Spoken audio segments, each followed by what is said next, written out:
Hey there, welcome to a brand new episode of Muzikxpress. My name is Twan, and for this week's vlog I spoke to no one else than the legendary Adamski about his massive 1990 classic Killer. Killer turns 30 next year, so a good reason for an interview with Adamski, where he tells how the track was born, his future plans and more. Enjoy! Adamski is an alias of English DJ producer Adam Paul Tinley. Adam and his older brother Dominic had their first band when they were both teenagers. The name of the band was The Stupid Babies. Their track Babysitters was picked up by BBC Radio 1 DJ John Peel. The most famous track from Adam is the track Killer, which came out in the year 1990 under his Adamski alias. The track features vocals by Seal, who was still an unknown singer-songwriter at that time. Killer made it to the number 1 position in the UK singles chart in May 1990, and it also became a big success all over Europe. Because of the upcoming 30th anniversary of Killer, I thought it would be a good idea to talk to Adam about this great classic. My first question to him was if he did remember how he and Seal got to meet each other. I do. First of all, he gave a cassette to my flatmate, a guy called Daddy Chester, who was also my MC, and asked him to pass on the cassette to me because Seal had come back he'd been touring in Thailand, playing in bars with a jazz funk band, something like that, and he said everyone thought that he was Tracy Chapman in Thailand, and he'd come to, I was playing at this party called Sunrise 5000, which was a big rave in a big warehouse aircraft hangar or something, at Santa Pod racetrack, and Seal had apparently walked in when I was playing and said, "This is the guy that I want to sing with," and got this cassette to me. But then also I started going to this club called Solaris in the late summer of '89, and Seal was also a regular there. It was my favourite club, Sunday evenings, so I started hanging out with Seal at this club, and I loved his voice on the demo. It was obviously something quite special, and so yeah, in the spirit of the times, I just said, yeah, come in the studio. You know, I was basically known for instrumental music, and I said, just come in the studio, pick a track and sing on it. And he happened to pick Killer. The Killer was already, I was already playing it out as an instrumental track.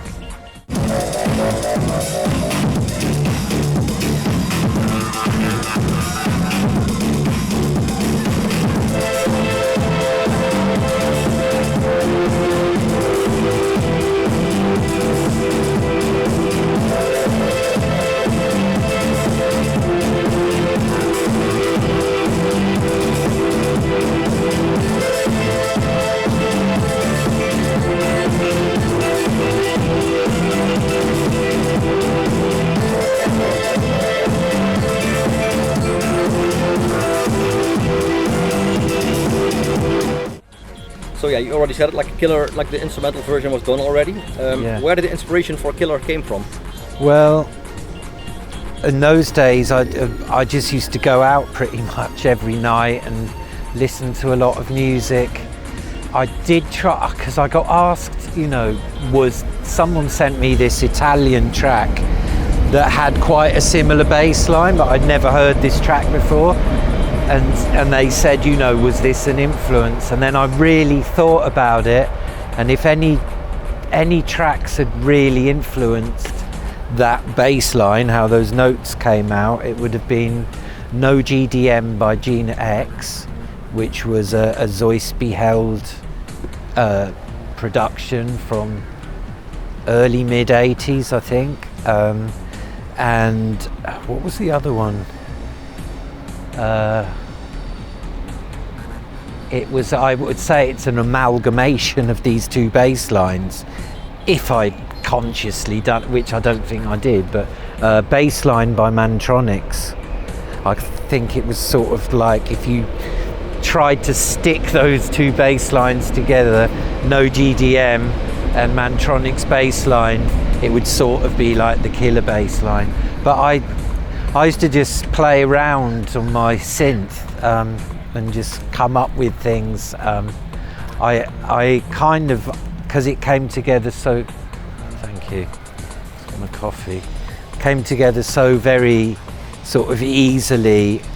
I kind of think I was anointed with that bass line, you know, it's just my nicotine finger, just bump, it just came out, and it's so changed my life, and, you know, it's kind of, it was like a blessing, you know.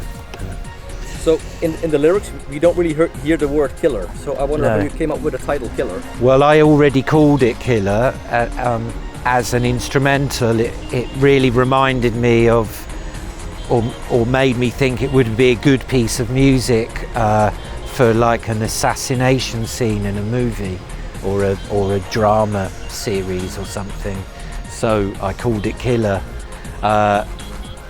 Yeah, that was not even its working title, that's what it was called. It was before people started using that phrase, oh, that's a killer track or a killer bass line, or I think maybe they were using that phrase in America in that way, but I didn't know about that.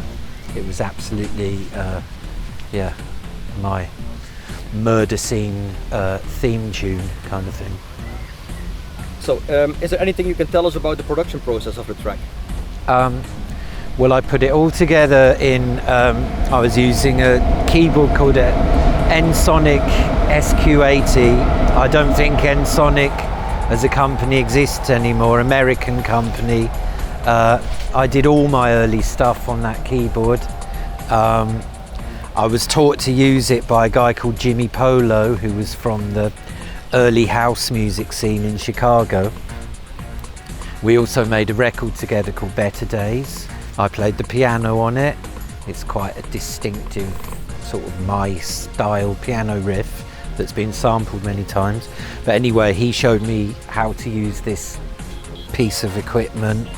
I bought a 909 drum machine off my brother, and 909 was kind of the main sort of drum machine used in Detroit techno and a lot of house music, Chicago house music, and that's what it was. There's a kind of percussion thing that goes along with the bass line. That was just random. I plugged this Yamaha drum machine in to my like the MIDI from the keyboard into this thing, and it was just happened to be the percussion sounds that corresponded with the MIDI notes. So there's like I think a sort of whistle and a dog bark and just these like crappy cheap sounds from this drum machine that just go along and sort of augment my bass line and gave it the character, but it was all pretty much random experimentation, yeah. So how long did it take you to finish the track? Well, I used to make tracks on this 8-track sequencer and then go and jam them in the clubs in Ibiza, or these big raves, illegal raves going on around England. So it was kind of different every time, and I'd sort of worked, I'd get an arrangement that, would really work the crowd the best.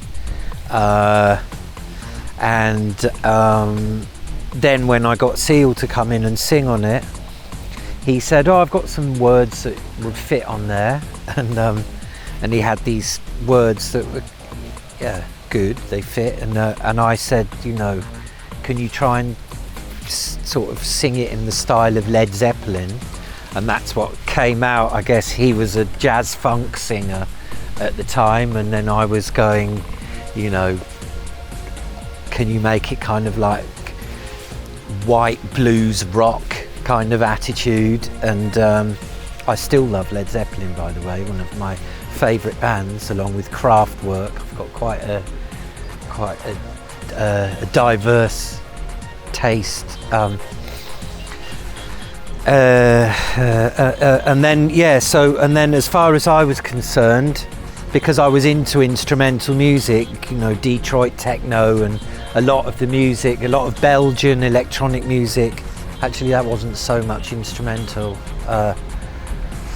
But, you know, I was into instrumental music, and as far as I was concerned, the chorus was my little bells melody, the little echo, do-do-do-do-do-do, Kraftwerky kind of thing, and the strings, that was enough for me to feel satisfied. But the A&R man at the record company said, no, you've got to go away and write a chorus. And I was like, it doesn't need a chorus, you know, it was just the verses, so you want to be free, blah, blah, and then this sort of, you know, melody and electronics. But the A&R man, I guess it being a big, proper record label, they were like, oh, it's got to have a chorus. So Seal went away and wrote that bit, which I wasn't really that into, to be honest. But that, yeah, I mean, it came together very, very, you know, for me to make all the beats and all the parts, it seems like about 15 minutes.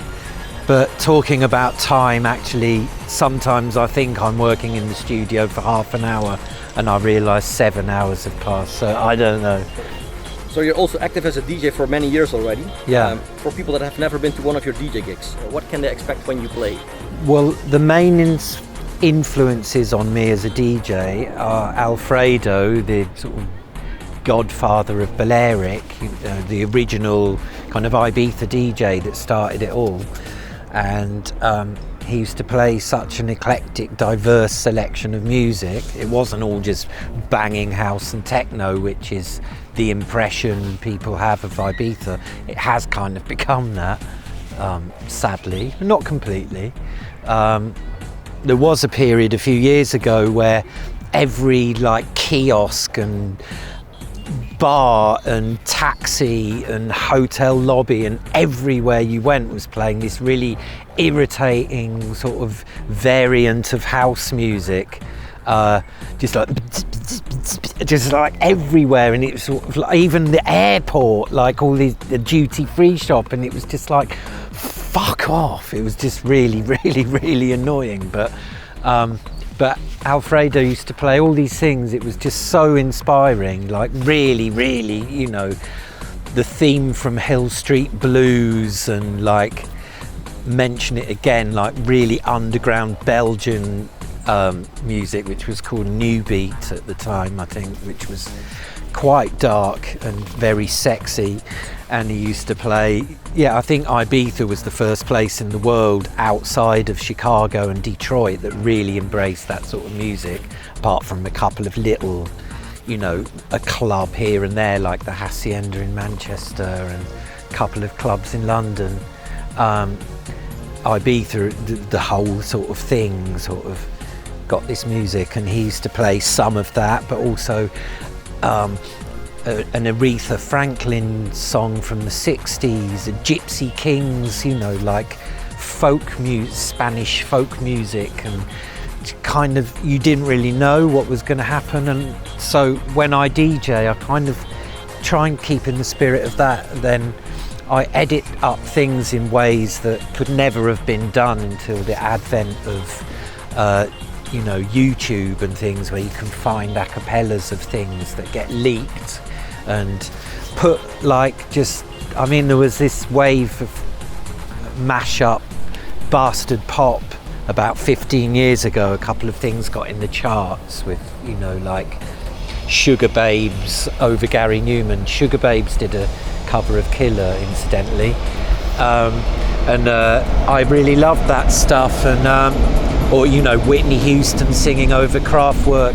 And I've always, like, you know, I'll put like Joan Jett, you know, I Love Rock and Roll over Mandy, Book of Shade tune, and just, and I love things from the Electro Clash period, which is almost 20 years ago now already. And I love stuff from the Acid House heyday, like 88, 89. And then a few random modern things are like just drop a cappellas from like Lil Peep or Travis Scott over tracks that are 30 years old, so it sort of sounds all wrong and trippy and time traveling and parallel university, and that's what I do. And you know, I'm a seasoned nightclubber, so I've always been passionate about music since I was a little kid. I started making records when I was 11, that's 40 years ago, so you get I guess you get my knowledge and understanding of music, which isn't me sort of trying to show off or aggrandize myself. It's just a fact, you know. I just haven't done anything else with my life apart from breed a couple of kids and walk the dog and eat a lot of food and get married. Apart from that, all I've done is make music. So so, you know, I'm not a Johnny-come-lately that just downloads a load of shit off Beatport and goes and plays it with Traktor that does all the mixing for them. I'm you know. So this year your track Energy turns 30 years old. Yes. I've read that there will be like 7 new versions of Energy because of the 30th anniversary. Can you tell a bit more about that? Yeah, well, 7 is just because 7 is my lucky number, and it's my wife's lucky number, and it's also her name is 7 in Japanese.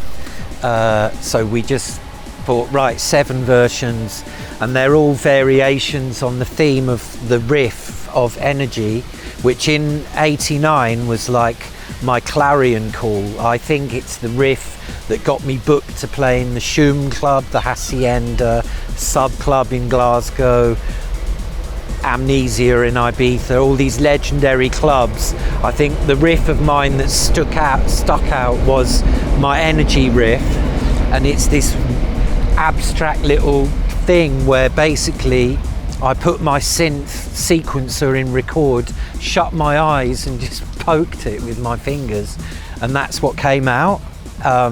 It was proper like Brian Eno school of making music, or just because I'd grown up being into punk rock since I was 9 years old and that DIY thing. Anyway, so blah blah blah, I made this riff and built a tune around it. The bass line, I was very much kind of channeling the Stranglers and that Jean-Jacques Bonnel sort of twangy, plucky, heavy bass, which I used to really love. And The Fall had some great bass lines, and that's what I was channeling for that track. And the piano chords a bit Chicago house, a bit Italian disco, blah blah blah blah blah blah. And basically, yeah, that became my first single as Adamski, and was a hit, was in the pop charts, and I went and mimed it on television. And it is the 30th year, so I haven't made a load of remixes, which would be the easy thing to do, just go and get all the sort of flavours of the month DJs and go, oh, let's get a garage mix and a techno mix and a dubstep mix and whatever. I've just made 7 versions as the inspiration took me, and just made well, I made 9 actually, but we whittled it down to set the 7 best ones. I just sample this from that, from here and there, and just sort of mashed it all up. I sampled the Residents, who are at like early 70s, well, they're still going, sort of odd band from San Francisco, who had a track called NRG Crisis Blues. So I'd be even just Googling the word energy and see what came up, what a cappellas or funny things that were called energy, and to sort of stick them together, and some of that came out really good. And then I just kind of, had a second wind of having fun with that riff. And it's weird because, as I said, it was abstract and just, and then I never really got bored of that riff over the years. 30 years later, I'm sure, you know, like an older generation and a younger generation, a lot of people might find that riff really, really irritating. It's really dissonant and unmelodic, but I've never got bored of it. There was a period of time, I'm sure there were other elements at play, but I used to hallucinate that riff coming out of like bus wheels and out of the radiator in my apartment and stuff, and it was like that got a bit scary. But yeah, so we're about halfway through the 7 weeks now, building up to our favourite one, which is called Energy Boost in about 3 weeks, in actual fact.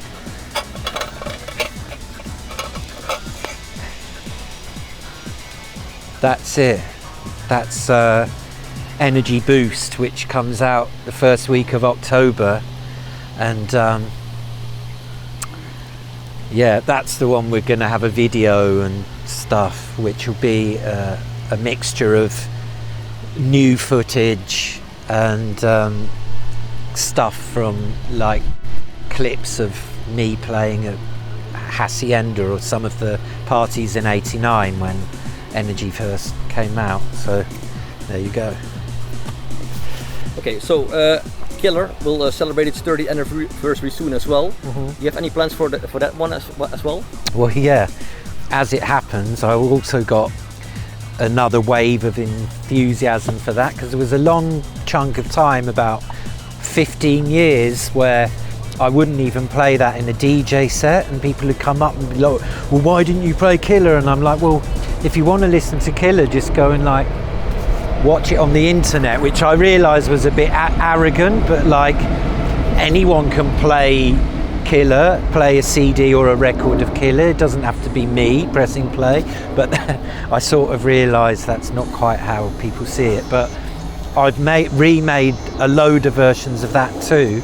I've made one with Boy George singing, which it's like a sequel, because it's got a new chorus like added, like really super. I mean, Boy George is a mastermind at hooky choruses, and I kind of put it together so we're working with Adrian Sherwood, the dub reggae producer, because George has always wanted to work with Adrian, and I'm friends with Adrian, and I thought, hey, why don't we do this all together? And the song that made Boy George famous initially was Do You Really Want to Hurt Me, which was like a reggae tune. So we've done a kind of reggae version of Killer. It's got all the original synth parts, same bass line, same synth bits and melodies and pads and everything, but it's got like reggae drums and like heavy dub vibes as well, and a new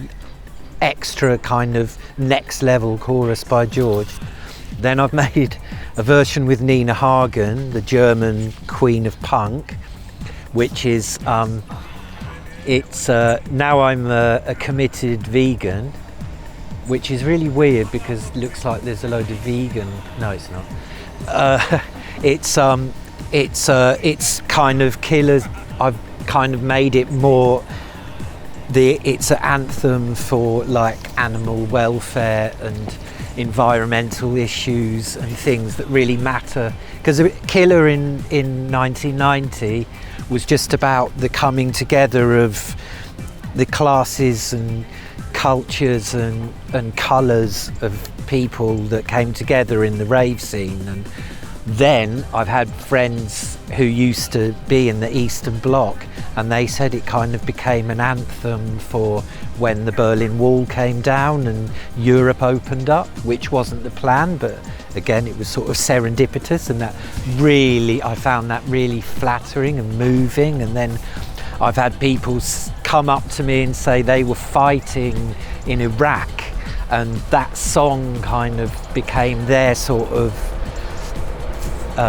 whatever you call it, you know, it just became different things. I mean, the lyrics are actually very simplistic, you could sort of interpret them anyway, but with Nina Hagen I've made it so the whole vibe of it is like you know, about being a vegan and being like and saving the world, which does need saving, everyone knows, but most people are just trying to think, oh well, someone else is going to deal with it. But now everyone has a responsibility, and I'm becoming a bit outspoken, which wasn't my plan. I just went vegan because I didn't want to have tits. And then that's just evolved into I'm becoming this kind of annoying sort of activist kind of person, but proudly so. And then I've got some like younger people doing. I've got a kind of glam punk sort of rock chick sort of version. It's going to be an album released to the very day of the 30th year anniversary, to the day, I think it was March or April 1990, but on the very exact date, and it's a mini album called Free to Kill Again, and it's not only featuring these great people like George and Nina Hagen, but there's a few instrumentals as well, because I don't know why, but I never did release an instrumental version back then, and I've just been having fun playing around with those sounds and parts again. That synth still works just about, you know, and mixing that with modern technology and methods, and recording the old synth into my laptop and sitting on the train playing around, and I've come up with like Painkiller, Lady Killer, Cat Killer, and these kinds of things, Weed Killer, and just having fun with music, which is what it's supposed to be, isn't it? Fun. Well, thank you very much for your time, and good luck with the new releases. Thank you. Thanks, man. Thanks. Thank you. Alright, that was it, this week's vlog. My interview with Adamski about Killer. Adam, thank you very much for your time, much appreciated. Thank you guys for watching, I hope you enjoyed the vlog. If you did, make sure to give this video a like, leave a comment in the comment section below, and make sure to subscribe. Once again, thanks for watching, and until next time, bye bye.